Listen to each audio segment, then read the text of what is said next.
What's good people? It's the inspiration, man. Let's talk. I got a special guest on hand. Before I start, hey, I like you to click the like, share, and subscribe. Don't take nothing. This HBO special, help a brother out. Hey, man, who leading the formation today? Staff Sergeant Ashton Thompson. How you doing, my brother? I am great, sir. I am great. Thank you for this opportunity, man. Outstanding, man. Thank you for your time, my brother. How the family doing? Oh man, they're great, man. All in there tearing stuff up. You know how they do. I know But you we got. blessed, man. Thank you for asking. I know you got the girls in school, so it's just you and the wife now, huh?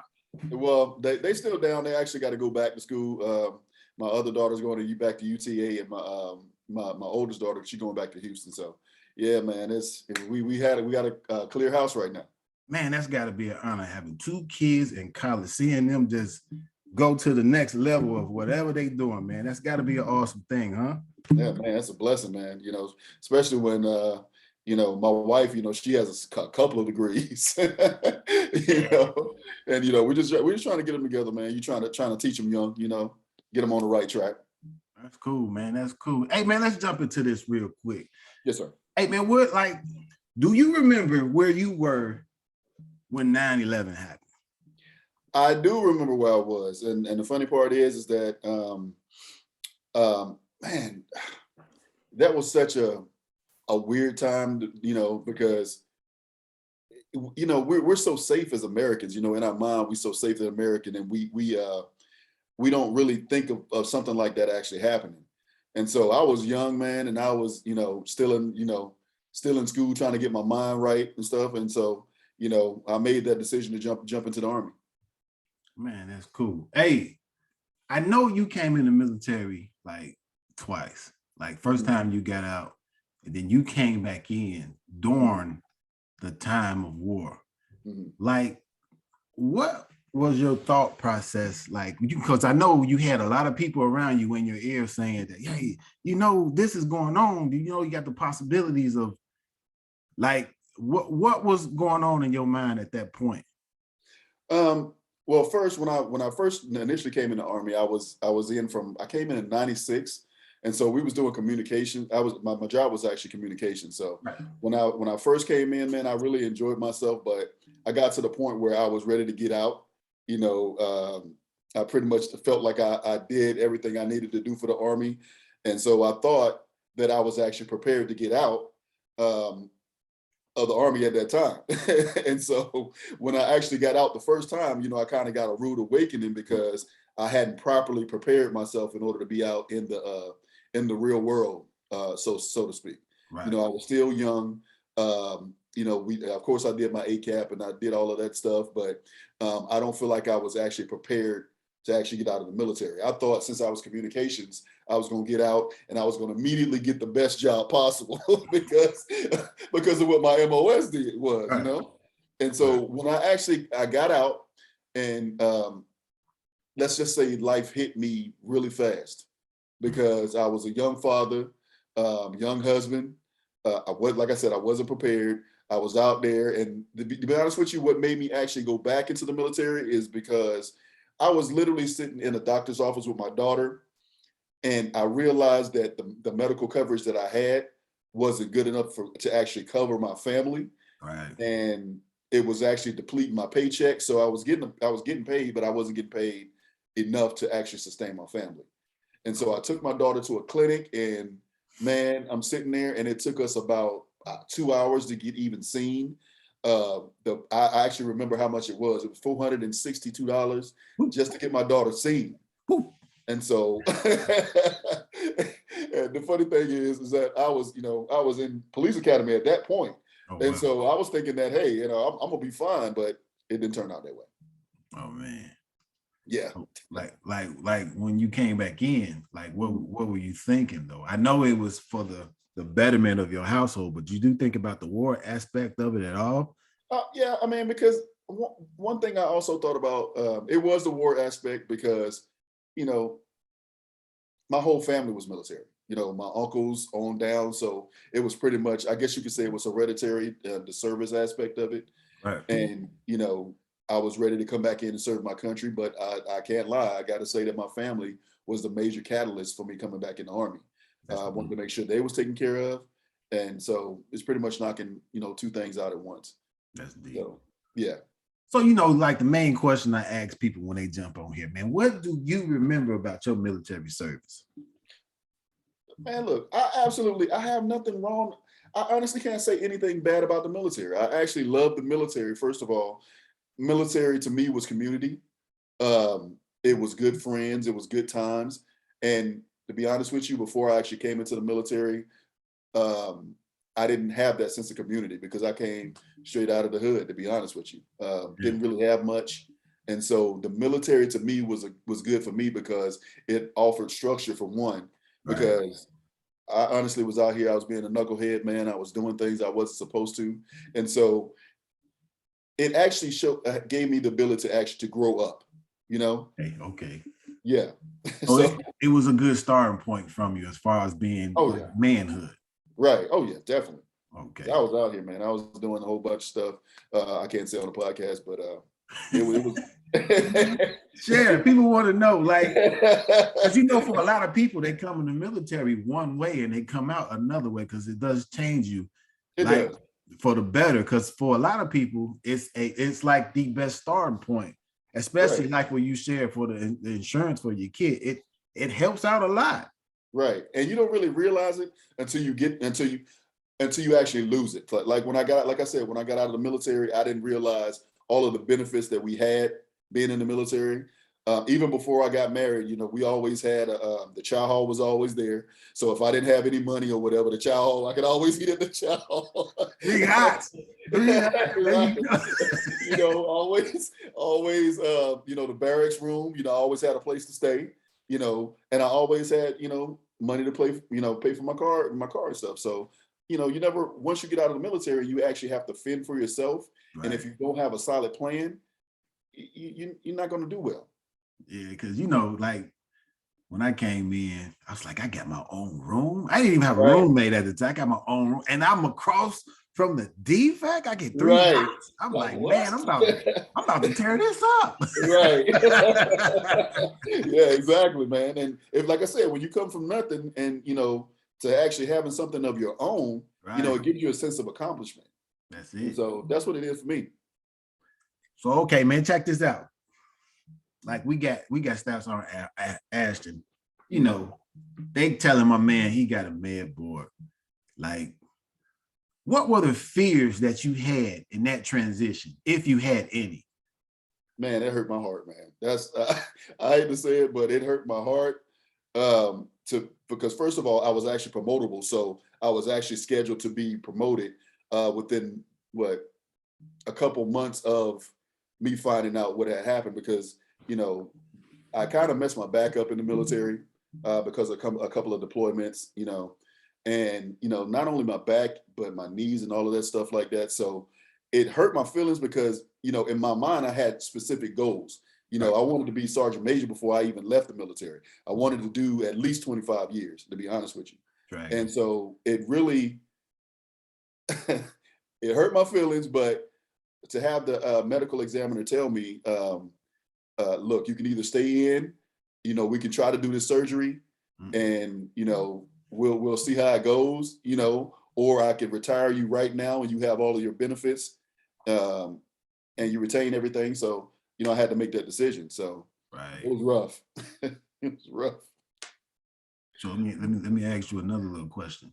Yeah. Like you worked after your service, right? I did. Like, could you tell us about the type of job that you had after, like your first job that you had after service? Oh man, the first job after the service. Well, I actually, me and my wife, we actually started a business first. Right. And the business was actually doing pretty well, but we had to close it for personal reasons. So that was actually doing pretty well. But then to actually be sitting around the house, because being in the military, you're always on the go. You're used to having a certain structure. I got to the point where I was sitting here, and I couldn't really function, and I needed to do something. So I just picked up a little job, and the job was it wasn't anything to be proud of, pretty much, but it was a job. It was something that actually add another another paycheck to what we have already. So right. yeah.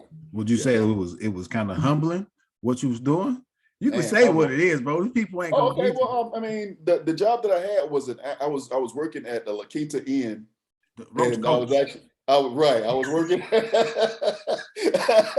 was working at a hotel, man, and the most humbling thing for me is I was actually on my hands and knees scrubbing the baseboards of this hotel, and I got to the point where I was like, wait a minute, this is not for me. And then you had all of the veterans coming in, Right. and they was like, what are you doing? Why are you here?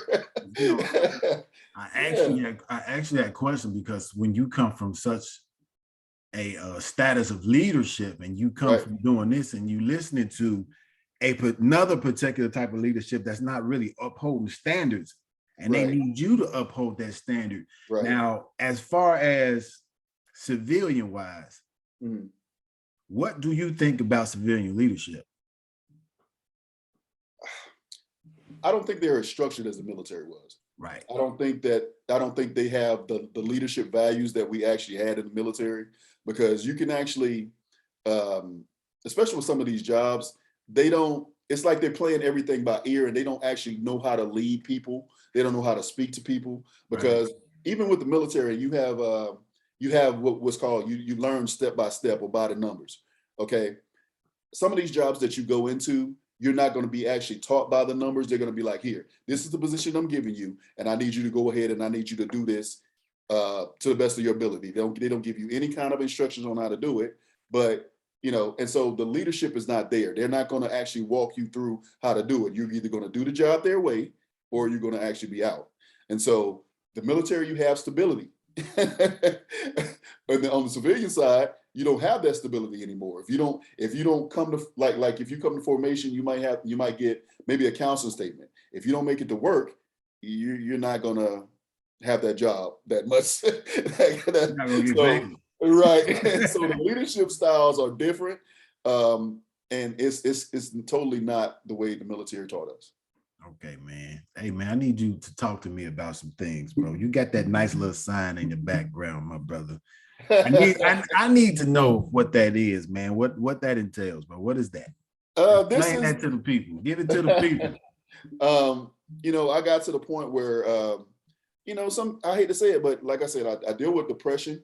I deal with I have PTSD, Right. and so, but I also have God. So I was supposed to start a radio station 5 years ago, and I was going through a whole lot of things with my emotions and dealing with the PTSD aspect of everything, because I wasn't going outside, I wasn't doing anything. But God had told me, and I feel that God told me that I should start at a radio station. Right. And so it's a Christian radio station that I started called Kingdom 40 Radio Station.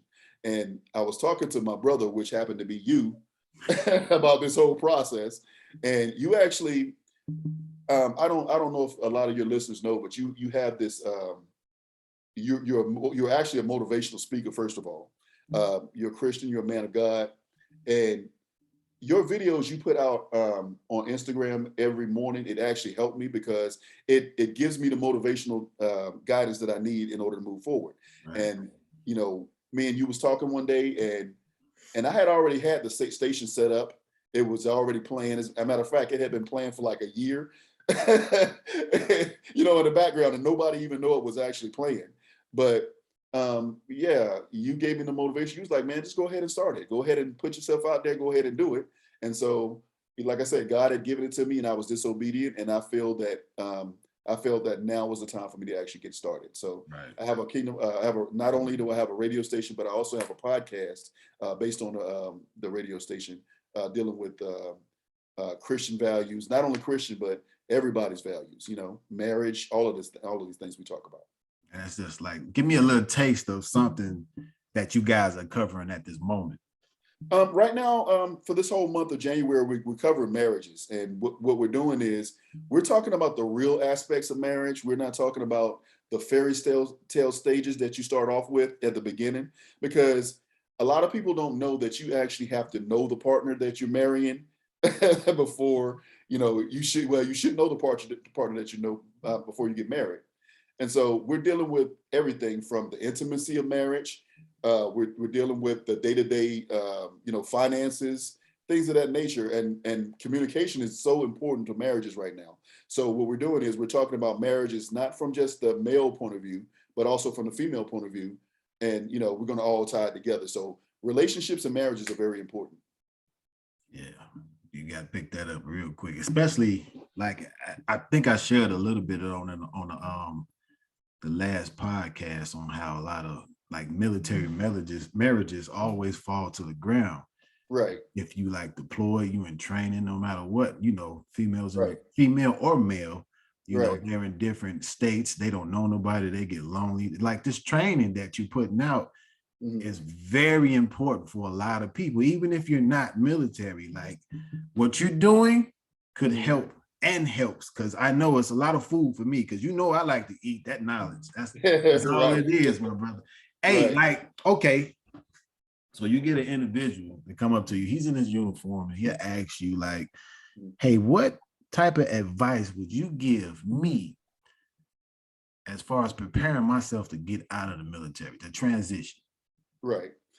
First of all, I would tell you that if you know you're going to actually get out and you're very serious about getting out of the military, you have to have a plan. A lot of people might tell you, hey, you got to have a plan, but not only do you have to have a plan, but you have to execute that plan. Don't wait until you're 6 months out in order to try to execute a plan to get out of the military. If you know that you're getting out and you're sure that year that you should actually take at least a year in order to prepare yourself to get out, because what you're going to get at ACAP, you're not going to get a lot of time in order to do this. And what I hope the military does is similar with what the vet center does, is what they do is they actually give you a counselor, and you're working with that counselor to the point where you're actually getting your resume done. You're doing cover letters. Right. You're doing everything, because the military jargon that you learn in the military is not what they use in the civilian world. Right. So you have to be able to translate your military history into a civilian resume that is actually something that you can understand. And ACAP doesn't give you that much time in order to transition. I would suggest that you put away at least a year's savings. Like I said, that take that year and actually save for your for when you get out, because you don't want to just jump out of the military and don't have any money at all, especially if you have a family. Right. Actually take a map. And this is what I suggest again, take a map and actually look at the map and say, choose a place that you can actually, the cost of living is not super expensive. Right. Okay. Because what you want to do is you want to actually start putting away money as you're working. So if you come from New York, the cost of living in New York is really, really high. Okay. So New York might not be a good place for you to start off at the beginning.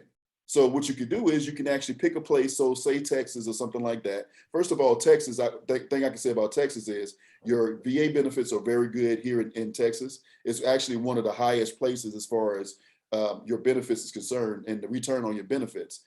So start off here, build a nest egg, put some money away, and learn how to invest your money.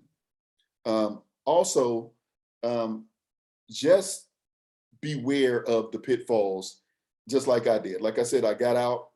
The insurance wasn't good.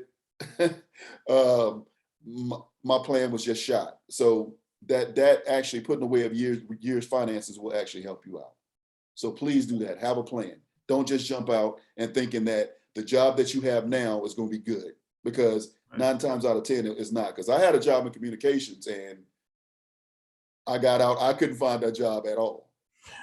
I know how that is, brother. Right. Like that transition piece in this podcast is very important, because a lot of people don't understand, no matter what you do in life. And I continue to say it, you will be transitioning from somewhere, some aspects. It's something that will take place in your life that's going to change you and the way that you look at things, or not just the way you look at things, or how you live.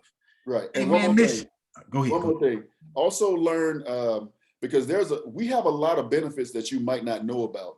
And the thing is that a lot of things you haven't been told as a soldier, as far as benefits and programs that you can actually get into. So I would suggest that you get in touch wherever you get to where you're going, get in touch with the Veterans Commission about benefits, because there are programs called, there's one specific program called Vet Tech. Vet Tech is a good program that you might not know about, but if you're actually going the way of IT or anything like that, the military pays for all of these programs, but if you don't actually use the programs go away. And so that's one of the things that you can. Also, there's a place called the Texas Veterans Commission. You might not know, but the Texas Land Board, that you can actually get a loan and to actually buy land here in Texas. And so that's good for families, especially if you want to have some land in order to pass down to different to your family. Wow. I never heard of Vet Tech, bro. You probably Yeah. mentioned it and I probably forgot about it. I never really heard. There's a lot of programs that vets really don't take advantage of, especially school. Especially school. They just and get out. if we don't use it, it'll go away. Especially one of my counselors told me, like, man, he said it's so many programs that a lot of the soldiers are not taught or not they aren't told about. And the thing is that we lose funding because the soldiers don't actually use the program. And so I would advise you guys to use these resources that we have, because it works. Hey, mission brief, bro. I want to throw a word out there, bro. Okay. I'm going to tell you what I think about it. Service, because I started out asking you about 9/11 and why you join the military during a time of war. Service to me is selflessness. It's like first and foremost, when you serve God, you serve others. If you look at it in that aspect, and like he said before, I am a man of God. I'm gonna put it out there. Being a service to people is fulfilling to me as far as what I do. Like, it's not the outcome. Like, if a person sits back and asks you, do you want to be great or would you rather win? Like, I want to be great. Everything's internal for me. Like, the more I feed the people, now don't look at it as food. I'm talking about knowledge or whatever it is that I do. Mm-hmm. I feel something spiritually. Mm-hmm. Not to sit back and say that I'm a perfect being, right? Because my spirit fights with my soul a lot. Mm-hmm. But I will continue to strive and I will continue to be selfless. Mm-hmm. And I will help people to the best of my ability. Like, what do you think about service, my brother? Pretty much exactly how you feel. I mean, I would put I feel like service is putting somebody before yourself. Right. I feel like service is actually giving of yourself to other people. I believe that service is actually loving someone to the point where I'll put your needs above mine. I will take the shirt off my back if you need it, the shoes off my feet if you need it. I will do whatever it takes to help not only you win, but me win as well.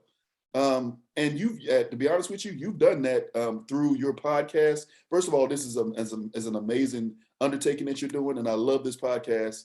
It's amazing. I want people to like and subscribe, and I think that your motivational videos are helping millions of people, even if they haven't even reached it yet. You're going to help millions of people because of that. And I feel that just like you feel, service is important to life. Service is important to this generation, because like right now, this generation it's not about service. It's about more self-serving than it is about service. That is true. That is so true, bro. And I forgot to ask you a question, man. You don't mind if I just piggyback just a little bit? Go ahead. Do what you got to say, sir. So, man, like during your military, do you think military gave you the tools to continue to be motivated, even though that it didn't seem favorable for you? It's like being faith-based. Oh yeah. I mean, even though things didn't seem favorable, you was like, it's gonna come out like this. Did you think the military kind of like builded you up in that aspect? Oh yeah, man. Like I said, the core fundamentals of the military is determination, and that's one thing that's actually stuck with me after the military. I'm determined to succeed, and we have to, as people, we have to say that even though this thing, you're going to fail, But the thing is that do you have the determination to get up after you fail and move on and keep moving forward? When I lost, well, I can't say I lost my business because, like I said, we put it down. But when our business, I felt that my business was a failure because it's not actually still going. And so I had to have the determination. The Army gave me that to keep moving forward. Goals. The military teaches us goals. And I feel like my goals right now are actually set to 2025 right now.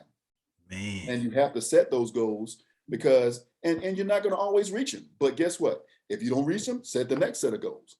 And that's what the military gave me. And that determination and honor, be a man of your word or a woman of your word. If you tell somebody, hey, I'm going to do this, I'm going to be here at a certain amount of time, especially with an employer. If you tell them, if you're supposed to be at work at 9 o'clock, you be there at 8:45. And that's what the military gave me. Those are goals that it instilled in me from the early portion of my career. Tracking, Sarge, tracking, huh? Formation early, huh? Get there. Get there. Hey, man, I appreciate you for giving up a little bit of your time to share a part of your heart with the people, my brother. Bro, it's an honor, man. Like I said, when you did this and you honored me by letting me actually be a part of this. And I appreciate you for starting this, man. Thank you very much for letting me be here. If you guys want to listen to some good Christian music, huh? If you guys need some knowledge on like some help, without going to a therapist, like right now he's into the marriage. He's on the second part. I think some females are supposed to come up and share some. Like it's gonna be good, man. Like good conversation. Yes. From like, this is not just like Christian based. Now this goes to say for all things. Everybody. Yeah. Like everybody. This like chime in and listen. Like give, HBO special. Help a brother out. Yes, sir. It's food for thought. If nothing else, food for thought. If you're single, listen to it anyway, because it can get you ready for your marriage. Oh yeah. Oh yeah. Like, hey, the radio station, the podcast with the conversation, man. I'm going to put the link of the description below. I'm going to put it below. And just listen. Hey, who's next on the formation? We always dealing with something with transition. It's always something different. We got somebody coming up dealing with internal scars. So I need you guys to chime in on that one, man. Hey, check me out. It's the inspiration. You dig?